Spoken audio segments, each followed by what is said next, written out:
This structure is designed to resist geometrical distortion under any applied system of loading. The ends are joined by riveting, welding, or by nuts and bolts. Okay? All of you are aware about riveting, welding, and nuts and bolts. कोई confusion है नहीं इसमें? Yes sir. No sir. No. Machine drawing में तुमने पढ़े हैं rivets, nuts and bolts. The bars are used in the frame structure are slender. Slender का मतलब होता है ऐसी बार जिसका डायमीटर कम हो और लेंथ काफी ज्यादा हो. जिसका डायमीटर कम हो और लेंथ काफी ज्यादा हो. तो cross sectional dimension quite small compare to its length and are usually of angle section, T section, I section, etc. The bars are called two force members. Two force member क्या होगा? या तो उसमें compressive force होगा या tensile force होगा. The frame structure finds application in the roof of sheds, at railway platforms, workshops, and industrial buildings, and bridge trusses, etc. अब जैसे को तुम इमेजिन कर सकते हो तो मैं दिखा देता हूँ इसका.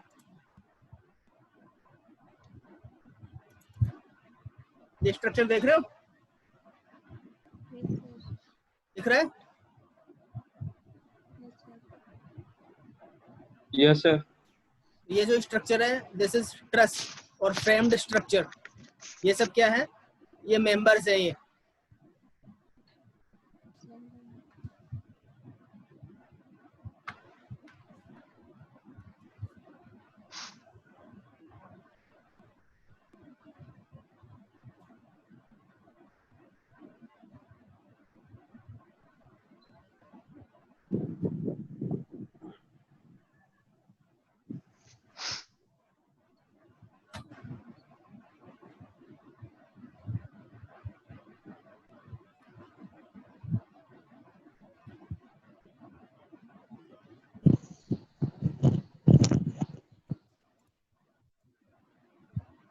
classification of truss and frames. The first one is the plane frame and space frame. In plane frame, all the members lie in a single plane, and the forces act along the plane of the frame. इसके example है bridge truss, roof truss are the plane frames, and a frame in which all the members do not lie in the same plane is called a space frame. For example, tripod and suspension towers are the space frames. Second one है statically determinate and statically indeterminate frames. Statically determinate frame का मतलब होता है जिस frame का analysis हम statics के equilibrium equation का यूज करके किया जा सकता है वो स्टैटिकली डिटरमिनेट फ्रेम होता है. और स्टैटिकली इनडिटरमिनेट फ्रेम का मतलब है जिसके अंदर हम इक्विलिब्रियम की तीनों कंडीशन अप्लाई करके उसका फोर्स एनालिसिस नहीं कर सके. That is called statically indeterminate frame. Perfect, deficient and redundant frames. तो कोई भी the structure is said to be perfect if the number of members is just sufficient to prevent its distortion of shape when subjected. तो इसके लिए perfect frame के लिए एक equation है that is m equals to 2j minus 3. तो कोई भी स्ट्रक्चर है m represents number of members and j represent number of joints. यदि ये इक्वेशन उस स्ट्रक्चर के लिए सेटिस्फाई होती है then the structure is called perfect frame. Sir एक डाउट है सर. हाँ सर फ्रेम और ट्रस तो अलग अलग होते हैं ना? नहीं, उनको एक दूसरे को हम रिप्लेस कर सकते हैं. सर लेकिन जो ट्रस है वो सब फ्रेम थोड़ी ना होते हैं. हाँ? इनको अलग अलग बुक्स में देखोगे ना कई जगह पे क्या तुम्हें ट्रस मिलेगा कई जगह पे फ्रेम मिलेगा. सर ये तो अलग अलग है ना, इनको सेम कैसे बोल सकते? सर जैसे ट्रस में तो 2 फोर्स लगते हैं और अगर 2 से ज्यादा फोर्स लग जाए तो वो फ्रेम है. कैसे 2 से ज्यादा फोर्स? कहाँ लिखा हुआ 2 से ज्यादा फोर्स? सर ऐसा पढ़ा था मैंने. नहीं भाई, 2 मेंबर जो भी फ्रेम होगा उसमें क्या होंगी, बार्स होंगी, एंगल्स होंगे, उनमें 2 तरीके के फोर्स होंगे. या तो कंप्रेसिव फोर्स होगा या टेंसाइल फोर्स होगा। यदि तुमने पढ़ा है तो मुझे बताना, ठीक है ना। अब जैसे ये देखो, ये ट्रायंगुलर फ्रेम है ABC, इसके अंदर कितने मेंबर्स हैं? 3। M इज इक्वल टू 3 है। जॉइंट कितने हैं? 3 जॉइंट भी 3 3 ही है, A जॉइंट, B जॉइंट और C जॉइंट। तब इसके ऊपर M equal to 2J-3 apply करोगे तो क्या आएगा? बराबर आएगा दोनों तरफ। यस इस सर। दूसरे ABCDE फ्रेम के अंदर करोगे तो इसके अंदर M 7 है, 1 2 3 4 5 6 7 मेंबर्स है और जॉइंट 5 है, ABCDE। इस पे भी तुम अप्लाई करोगे M इक्वल टू 2J-3 तो ये भी क्या आएगा? इक्वल आएगा। The number of joints and the number of members in the frame shown in figure satisfies the identity M equals to 2J-3 and as such these are perfect structures. A perfect structure is statically determinate. Statically determinate का मतलब है इसके ऊपर हम equilibrium की तीनों conditions apply कर सकते हैं और फोर्सेस फाइंड आउट कर सकते हैं। Equation of static equilibrium are sufficient to determine the forces in its member without the need of considering their deformation. अब ये नेक्स्ट डायग्राम है ABCDEF, इसके अंदर कितने मेंबर है? 8 1 2 3 4 5 6 7 8 जॉइंट्स 6 6। तब ये क्या होगा? ये परफेक्ट फ्रेम है क्या? No sir. नो, नहीं है। क्योंकि ये इस इक्वेशन को सेटिस्फाई नहीं करता। A structure is termed as imperfect और डेफिशिएंट। डेफिशिएंट का मतलब है कमी। जैसे इसके अंदर कितने मेंबर चाहिए और कितने जॉइंट चाहिए, यदि वो कम है जितने रिक्वायर्ड है तो वो क्या होगा? डेफिशिएंट फ्रेम होगा। A structure is termed as imperfect or deficient frame if the number of members in it is less than that required for perfect frame. This figure shows a frame having 6 joints and 8 members. So the number of members required for the frame 9. to be perfect is 9. 9 members required, but it have only 8 members. So it is deficient frame. एक member कम है इसमें, तो एक member की इसमें कमी है to be a perfect frame. Since there are only 8 members, means one less than that required for perfect frame. So the given frame is deficient or imperfect. An imperfect frame is under rigid or collapsible. यदि कोई frame imperfect और deficient होगा तो क्या होगा? Loading की condition में collapse हो जाएगा। ठीक है? कोलैप्सिबल मतलब कोलैप्स मतलब फेल हो जाएगा, टूट गया। ठीक है? Such a frame cannot prevent geometrical distortion when loaded. जब उस पे लोड आएगा तो क्या होगा? वो फ्रेम फेल हो जाएगा। अब ये देखो ABCDEFG, इसमें देखो M इक्वल टू 2J-3 क्या हो रहा है? सर वो क्रॉस है वहाँ पे भी तो जॉइंट होगा ना सर? नहीं, जहाँ पे वो क्रॉस है ना Joint FD नहीं और है। EC। जॉइंट नहीं है वो। अच्छा,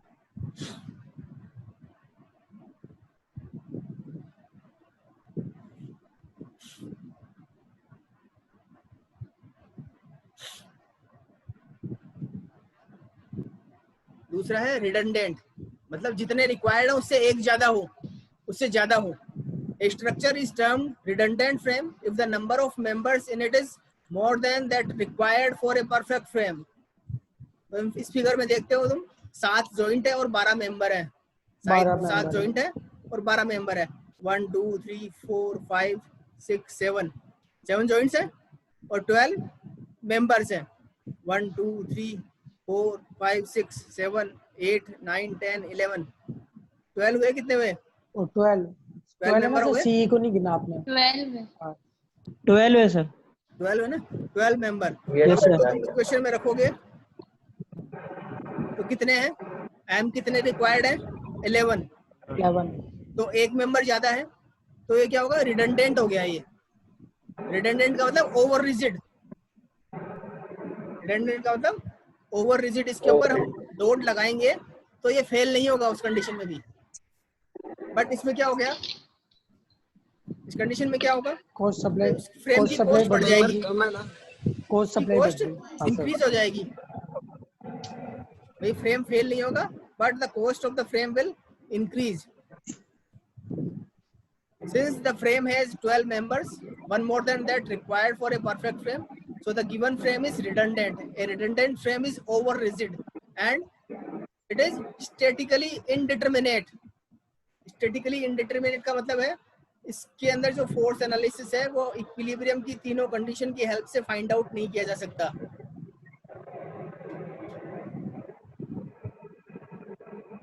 एनालिसिस ऑफ फ्रेम, फ्रेम का एनालिसिस कैसे किया जाएगा, उसके कुछ स्टेप्स हैं। The analysis of A truss involves the determination of the reaction at supports. इसके अंदर जो सपोर्ट होगा उसके ऊपर रिएक्शन फाइंड आउट करना पहले। और second, the internal stresses induced in the member. Stresses पता है मोस्ट में बड़ी होगी stresses, yes sir. Yes sir. क्या है, resistive force against to which external loading. Opposes change in. ठीक है, रेजिस्टेंस फोर्स होता है जो कब इंड्यूस होती है, जब उसके ऊपर बाहर से कोई लोड लगाया जाएगा। स्ट्रेस कब जनरेट होती है, जब बाहर से कोई लोड लगेगा तो बॉडी में स्ट्रेस जनरेट होगी। यदि बाहर की लोडिंग जीरो है तो stress will be also zero. The internal stresses induced in the member due to external loads that helps to work out the size and shape of the structural member forming the truss. So while making such an analysis, following assumptions are made. तो ये assumptions हमें ध्यान में रखते हुए चलने हैं।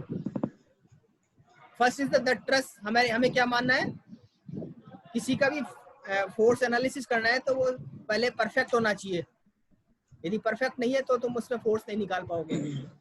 The truss should be perfect and statically determinate. Second, all the members comprising the truss are rigid and lie in the same plane. Third one, the members are slender and of uniform cross section. Fourth, the external loads and reaction act at the joints only. जितने भी forces होंगे और reactions होगी वो केवल joints पे होंगी। Fourth, the self weight of the member is neglected because the self weight is very small compared to the load applied. Next, the forces are transmitted from one member to another through smooth pins fitting perfectly in the members. Pins मतलब joints. और जो इसमें stresses joint stresses और forces develop होंगे वो दो method से हम फाइंड आउट कर सकते हैं। वो है पहला मेथड ऑफ जॉइंट और दूसरा है method of section.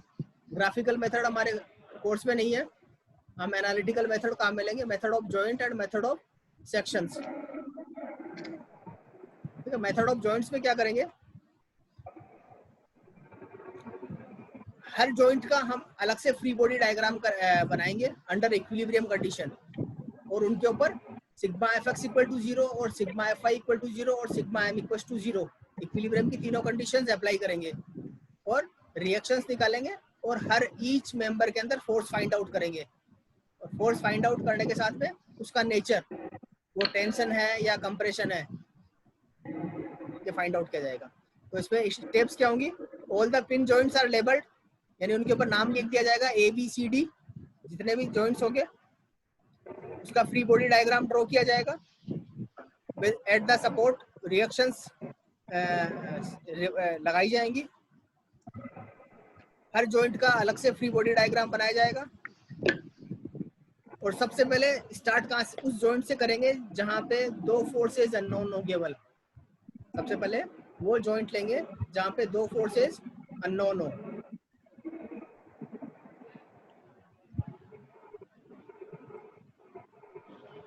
assumptions is made about the nature of the forces। अभी जो मेंबर्स होंगे उसके अंदर टेंशन होगा या कंप्रेशन होगा फोर्स, उसका हमें अज्यूम करना है।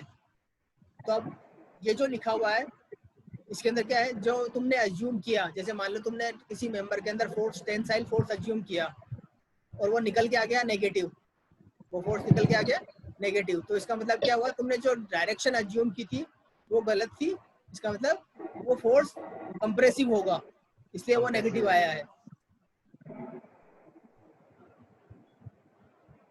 ये क्वेश्चन है, determine the forces in all the members of A truss with the loading and support system shown in figure. एक ट्रायंगल दे रखा है, इसके ऊपर आरए रिएक्शन है ए के ऊपर और बी के ऊपर आरबी रिएक्शन है, 30 किलो न्यूटन का लोड सी जॉइंट के ऊपर लग रहा है।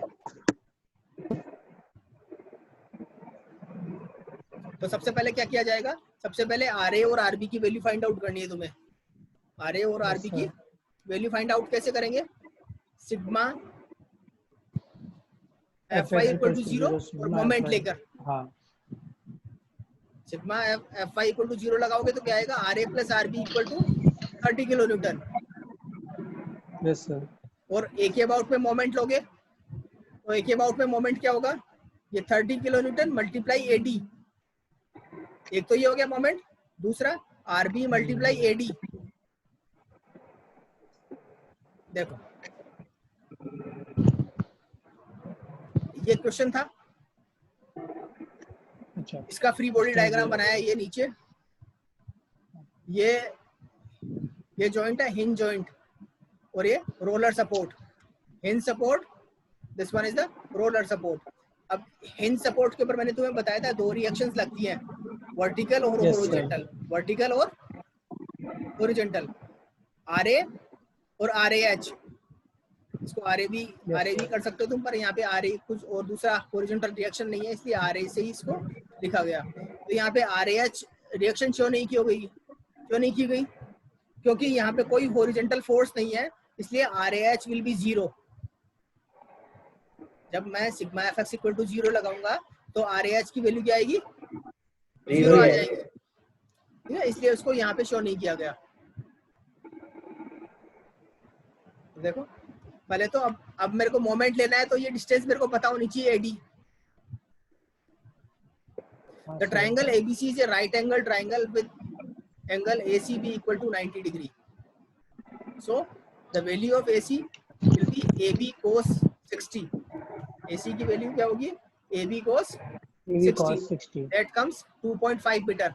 तो मेरे पास में एसी की वैल्यू आ गई, तो एसी की वैल्यू आ गई तो मैं ये इसका हॉरिजॉन्टल कंपोनेंट फाइंड आउट कर सकता हूँ, एडी। एडी क्या होगा, 2.5 cos 60। एडी क्या होगा, 2.5 cos 60। The distance of line of action of 30 kilonewton from force, so AD equals to 2.5 cos 60, that is 1.25 meter.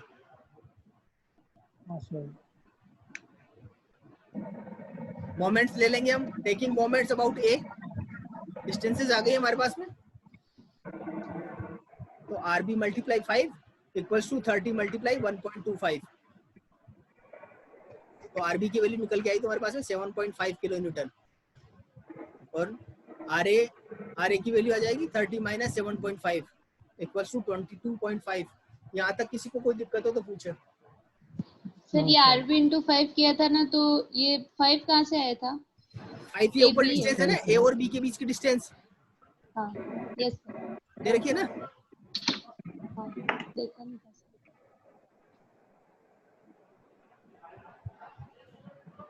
किसी को डाउट है इसमें? No sir. नो, चले आगे। अब हम जॉइंट ए कंसीडर करते हैं, ये ए जॉइंट को कंसीडर करते हैं। अब इस ए जॉइंट के ऊपर क्या है, देखो रिएक्शन लग रही है और इसके ऊपर एक मेंबर है ए बी और दूसरा मेंबर है ए सी, ठीक है। तो इसका फ्री बॉडी डायग्राम बनाएंगे। या तो तुम इसके अंदर फोर्स का नाम ऐसे दे सकते हो, F1 दे सकते हो, F2 दे सकते हो, या जैसे मान लो ये ए बी मेंबर है तो इसमें फोर्स F, एक बार बताए दो,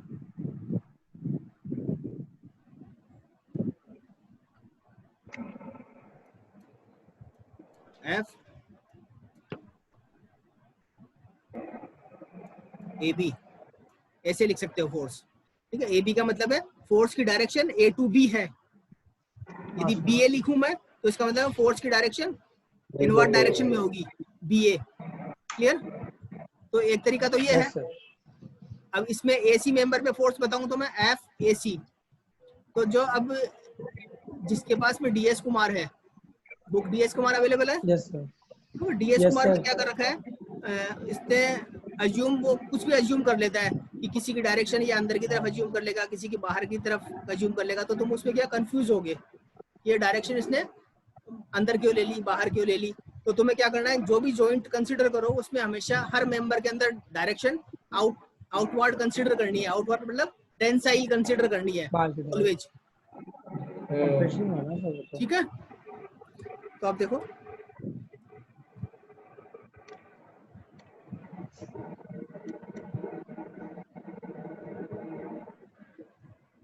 तो मैं यदि टेंसाइल कंसीडर करूं तो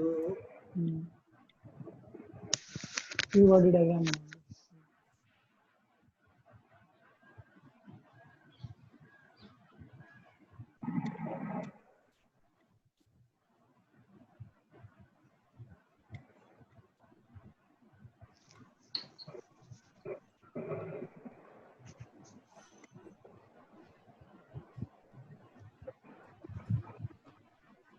ये A हो गया, ये आगे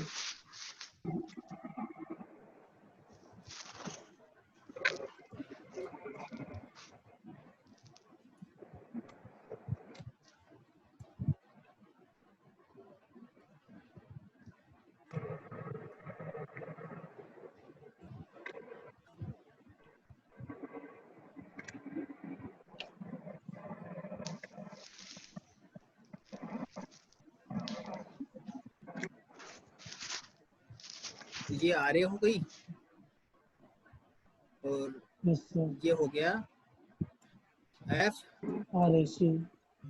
FAC, और ये हो गया FAB।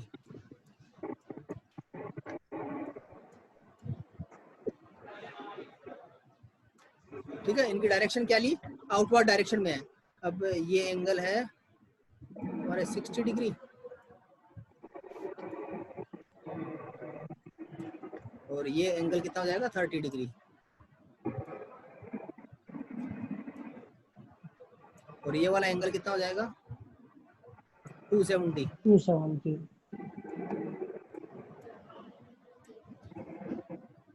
तो अंडर अब इस पे मैं क्या कर लगा सकता हूँ, या तो लामी थ्योरम लगा सकता हूँ या रिजोल्यूशन ऑफ फोर्सेस मेथड काम में ले सकता हूँ। तो लामी थ्योरम लगाऊंगा, लामी थ्योरम लगाऊंगा तो क्या होगा,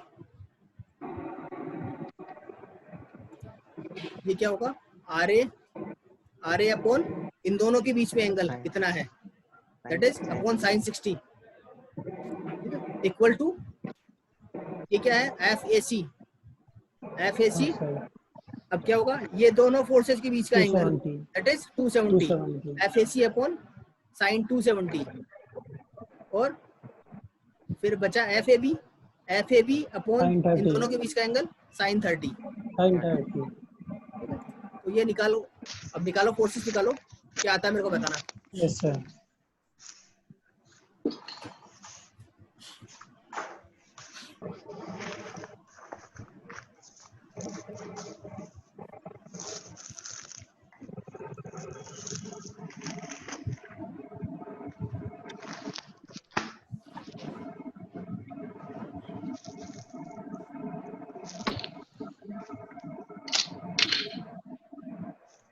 अटेंडेंस डाल देना PP।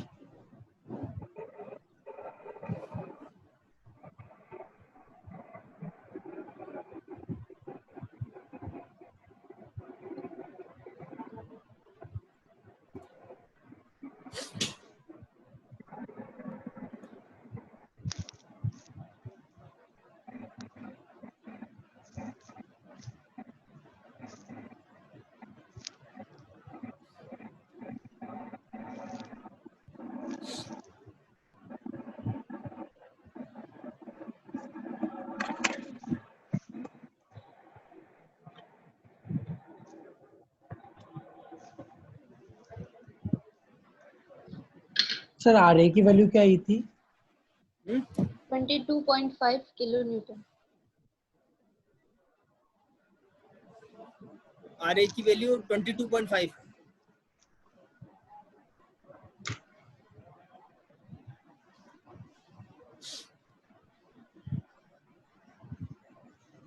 सर FAC तो -22.7 आ रहा है और FAB 11.25 आ रहा है न्यूटन। देखो F1 जो FAC है उसकी वैल्यू कितनी आई, -25.97। 19.4। Yes sir. तो इसका मतलब वो माइनस में आ रहा है, इसका मतलब जो तुमने डायरेक्शन अज्यूम की थी FAC ऑपोजिट है। वो गलत थी। जो हाँ डायरेक्शन सर। तुमने अज्यूम की थी वो गलत थी, इसका मतलब उसको तुम ब्रैकेट में लिख सकते हो कंप्रेसिव। ठीक है, माइनस आ गई, इसका मतलब उसकी डायरेक्शन क्या होगी, इनवर्ड डायरेक्शन में होगी। समझ गए? और F2 जो तुम्हारा क्या आया, दैट कम्स पॉजिटिव। जो ये FAB होगा इसकी वैल्यू क्या आ रही होगी तुम्हारे पास, पॉजिटिव आ रही होगी। नहीं सर, वो भी नेगेटिव ही आ रही है। गलत आ रहा ये है तो पॉजिटिव आ रही है। अच्छा हाँ, नहीं सर, पॉजिटिव आ जाएगी। पॉजिटिव हाँ है, सर, पॉजिटिव है। आ जाएगी, पॉजिटिव आ गई, पॉजिटिव इसका आ रही है। मतलब हाँ जो सर। तुमने डायरेक्शन मानी है वो सही है। हाँ सर। समझ गए? तो वो उसका वैल्यू क्या होगा, टेंसाइल ही होगा। जो नेगेटिव आ जाएगा इसका मतलब उसमें जो फोर्स है दैट इज अपोजिट। क्लियर है? Yes sir. तो जब लास्ट में हम टेबल बनाएंगे, एक टेबल बनेगी इसमें फोर्स टेबल, तो उसमें लिखा जाएगा FAB के अंदर FAB के अंदर फोर्स की वैल्यू और उसका नेचर, इसका नेचर टेंसाइल है या कंप्रेसिव है। अब जॉइंट बी को कंसीडर करो similarly.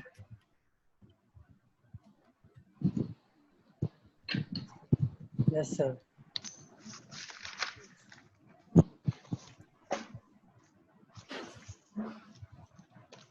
Similarly, you can consider joint B also.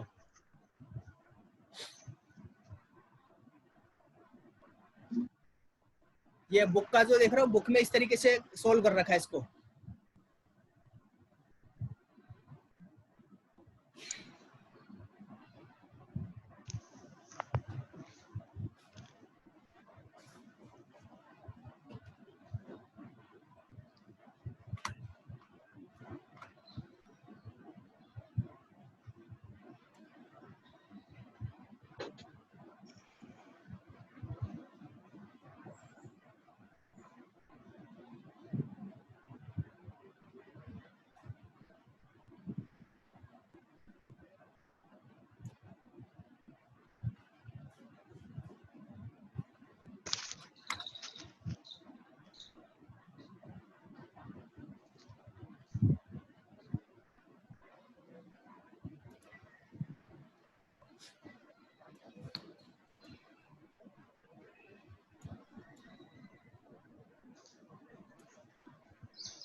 तो FBC 15 आ रही है क्या? देखो Yeah. FBC 15 F3 15 है, 15। नेगेटिव आई हाँ। होगी है। नहीं सर। यदि तुमने कंसीडर हाँ आउटसाइड नेगेटिव आई है, हाँ ऊपर। नेगेटिव आई ना, इसका मतलब हाँ। कंप्रेसिव। ये डायरेक्शन का ध्यान रखना है हमेशा। अब यहाँ पे ये जो Yes, मैं sir. दिखा रहा हूँ, स्लाइड दिखा रहा हूँ, उसमें पॉजिटिव है क्योंकि इसने ऑलरेडी नेगेटिव कंसीडर की नीचे करके माना है। डायरेक्शन शो की है।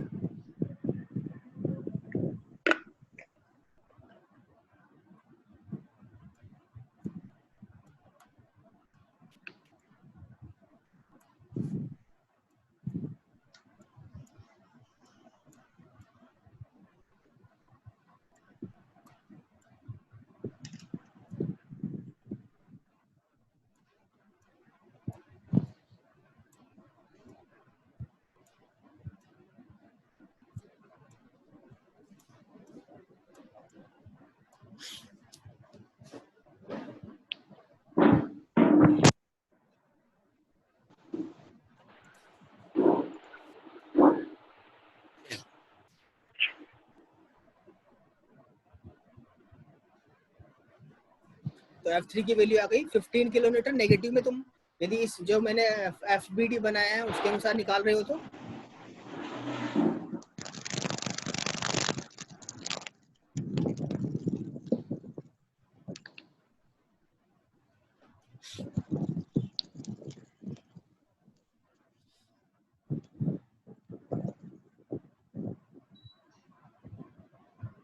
F2 हम निकाल चुके हैं ऑलरेडी, इसलिए F2 हम यहाँ पे नहीं निकालेंगे,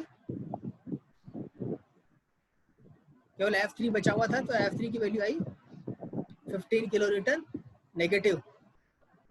yes clear? Yes, sir. Yes sir. ये क्वेश्चन तुम करना।